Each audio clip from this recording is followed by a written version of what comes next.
하나님 나라에서 가장 큰 자 두 번째로 같이 은혜를 나누겠습니다. 빌립보서 2장 5절로 8절. 너희 안에 이 마음을 품으라. 곧 그리스도 예수의 마음이니 그는 근본 하나님의 본체시나 하나님과 동등됨을 취할 것으로 여기지 아니하시고 오히려 자기를 비어 종의 형체를 가져 사람들과 같이 되었고 사람의 모양으로 나타나셨으니 자기를 낮추시고 죽기까지 복종하셨으니 곧 십자가에 죽으심이라.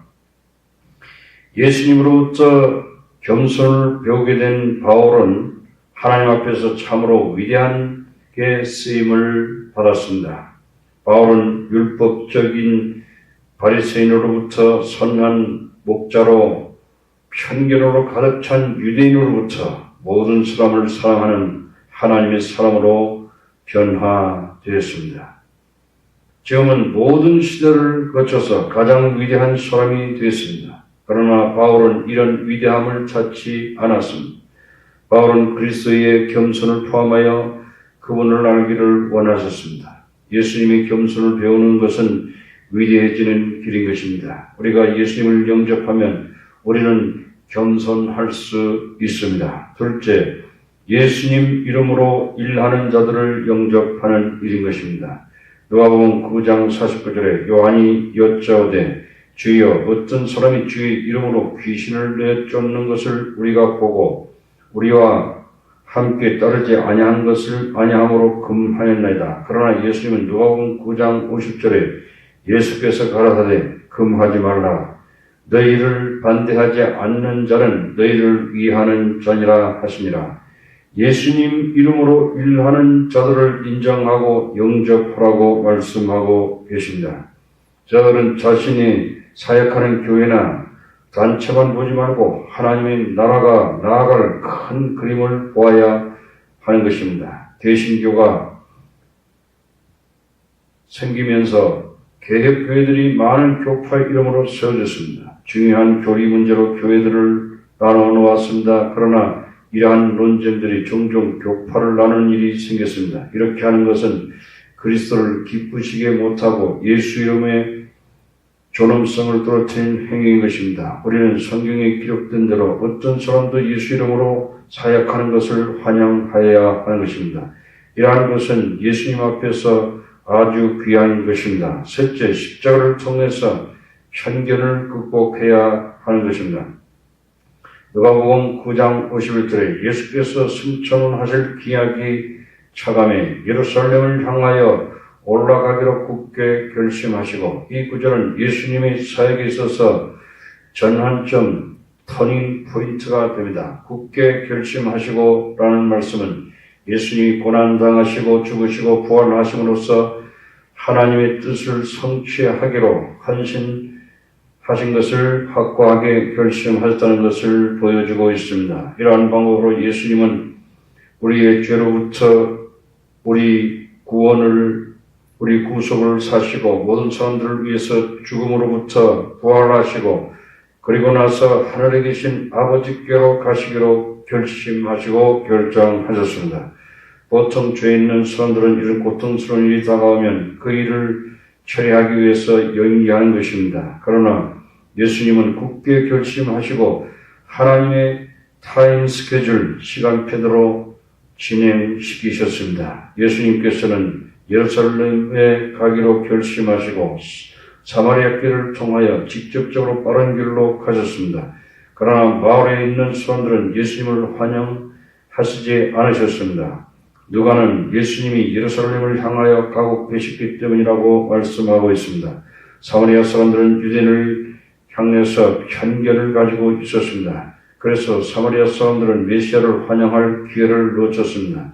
편견은 우리를 국가나 문화나 사회, 경제, 형편이나 인종이나 피부 색깔이나 음악에 대한 취향에 따라 나눠버리는 영적인 맹인으로 만들어 버리는 것입니다.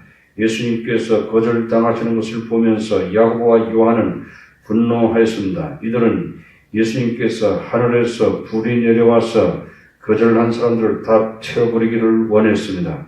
그러나 예수님은 제자들을 꾸짖으셨고 다른 마을로 가셨습니다. 궁극적으로 예수님은 십자가를 통하여 그들이 편견에 답변하셨습니다. 예수님은 결국 모든 사람들을 위해서 자기 목숨을 십자가에서 내어주셨습니다. 예수님께서 부활하신 후에 복음 사역자들을 다시 사마리아로에 보내셨습니다. 예수님이 십자가는 편견에 대한 근원을 해결하십니다. 예수님이 십자가에서 모든 사람들은 자신의 죄의 양심의 가책을 느낍니다. 죄의 보편적인 속성과 죄의 비참한 결과는 인간을 비참한 존재로 격화시켜버렸습니다. 모든 나라와 언어와 모든 종족의 사람들을 포용하는 하나님의 보편적인 사랑은 어떤 인간 상태에도 불구하고 믿는 모든 사람을 사랑하는 것입니다. 참으로 위대한 사람은 예수 그리스도의 십자가 안에서 인간의 편견을 해결한 사람들인 것입니다. 그 다음 그리스도의 사랑 가운데서 다른 사람들을 환영할 수 있습니다. 넷째, 하나님의 나라를 첫 번째로 두라는 것입니다. 루가는 제자의 신분을 위해서 세 가지로 답변하고 있습니다. 이것은 예수님을 따르는데 대가를 치러야 한다는 것을 가르쳐주고 있는 것입니다. 하나님의 나라를 위해서 분명한 방향성을 위해서 우리는 대가를 치러야 되는 것입니다. 첫 번째로 시간에서 한 사람이 예수님이 가는 곳에는 어디든지 가겠다고 사람들에게 예수님은 가겠다고 하는 사람에게 예수님은 여우도 굴이 있고 공중에 쇠도 깃들 곳이 있지만 인자는 머리 둘 곳이 없다고 말씀하셨습니다. 예수님은 사마리아에서 거절을 당하셨습니다. 거절당한 것은 예수님의 일상생활의 일부분이었습니다. 예수님은 여관에 방이 없었기 때문에 마읍관에 태어나셨고 구유에 누우셨습니다. 예수님은 고향과 회당에서 배척을 당하고 쫓겨났습니다. 예수님을 따르는 길은 때로는 집 없이 지내는 것을 의미합니다. 그러나 예수님이 영원한 목적지는 하나님의 나라인 것입니다. 예수님을 따르는 자들은 하나님의 나라에 가고 있는 중인 것입니다. 이 하나님의 나라의 소망 속에서 우리는 기쁨으로 곤란한 일들과 불편한 일들을 극복해 나가야 하는 것입니다. 두 번째 사건에서 예수님은 그를 따르라고 말씀하셨습니다. 그러나 그 사람은 아버지를 장사 지내고 따르겠다고 말씀했습니다. 이 사람은 예수님을 따르기 전에 가족에 대한 책임을 다하겠다고 말했습니다. 예수님은 죽은 자는 죽은 자로 장사 지내라고 말씀했습니다. 영적으로 죽은 사람은 육체적으로 죽은 사람을 장사 지내라고 말씀하신 것입니다. 예수님은 너는 하나님의 나라를 전파라고 말씀했습니다. 예수 안에서 살아있는 자는 기회를 얻어서 하나님의 나라를 전파해야 하는 것입니다. 이것만이 죽어가는 세상에 하나님이 생명을 줄 수가 있습니다. 세 번째 사건에서 가족에게 인사하고 예수님을 따르는 사람이 있습니다. 누가복음 9장 61절에 또 다른 사람이 가로되 주여 내가 주를 쫓겠나이다마는 나로 먼저 내 가족을 작별케 허락하소서. 예수께서 이르시되 손에 쟁기를 잡고 뒤를 돌아보는 자는 하나님의 나라에 합당치 아니하니라 하시니라.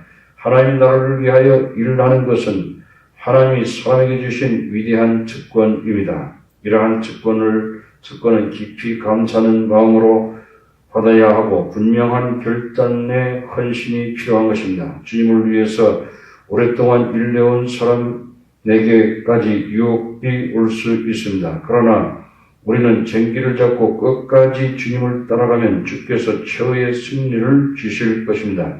끝까지 인내하는 자들은 시험을 극복하고 하나님 앞에서 참으로 위대하게 될 것입니다. 하나님 나라에서의 참된 위대성은 그리스도의 겸손성에서 우리가 있습니다. 그 겸손성은 다른 사람을 영접하고 하나님의 나라를 우선적으로 전파하는 것입니다. 누가 가장 큰 자입니까? 예수님이 가장 큰 자입니다. 예수님이 우리의 마음을 다스릴 때 그분의 위대성을 나눌 수 있습니다. 우리는 겸손하게 주님께 겸손하고 자기 십자가를 지고 하나님의 나라를 전파할 때 죽었던 영혼들이 다시 살아나서 하나님께로 돌아올 것입니다. 아멘.